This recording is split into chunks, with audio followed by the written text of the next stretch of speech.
নমস্কার, রিমস রাসুয়ে সবাইকে স্বাগত জানাই। আজ বানাবো ফ্রুট কাস্টার্ড।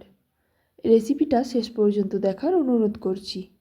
ভালো লাগলে একটা লাইক করে দেবেন। এর জন্য আমি সবার প্রথমে 1/4 কাপ নর্মাল টেম্পারেচারে দুধ নিয়েছি। তাতে 2 টেবিল চামচ কাস্টার্ড পাউডার দিয়ে ভালো করে গুলে রেখে দেব।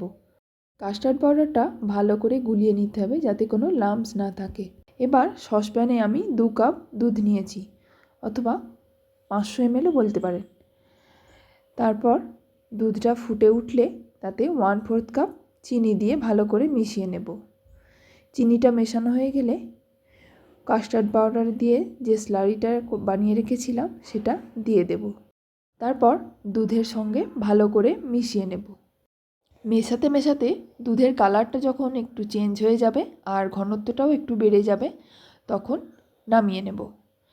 নামিয়ে নেওয়ার পর এইভাবে নেড়ে চেড়ে ঠান্ডা করে নিতে হবে। আর দেখতে হবে ওপরে কোনো রকম যাতে সর না জমে। যখন একদম ঠান্ডা হয়ে যাবে অন্য একটা পাত্রে ঢেলে নেব। তারপর ঢাকা দিয়ে ফ্রিজে 2-3 ঘন্টা রেখে দেব। 2-3 ঘন্টা পর ফ্রিজ থেকে বের করে এর মধ্যে ফল মিশিয়ে নেব।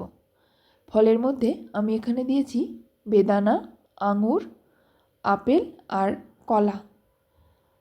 আমি এখানে একটা আঙুরকে 2 টুকরো করেছি।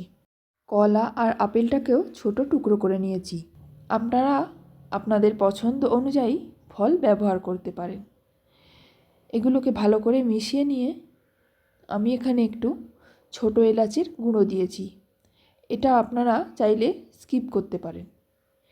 এবার ছোট এলাচের গুঁড়োটা ভালো করে মিশিয়ে নিয়ে ঠান্ডা ঠান্ডা সার্ভ করে দেব।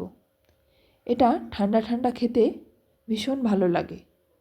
আপনারাও একবার বাড়িতে ট্রাই করে দেখতে পারেন। আশা করছি ভালো লাগবে।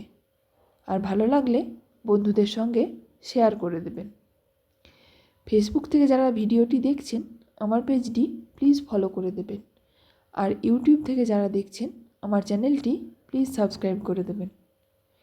শেষ পর্যন্ত ভিডিওটি দেখার জন্য অসংখ্য ধন্যবাদ।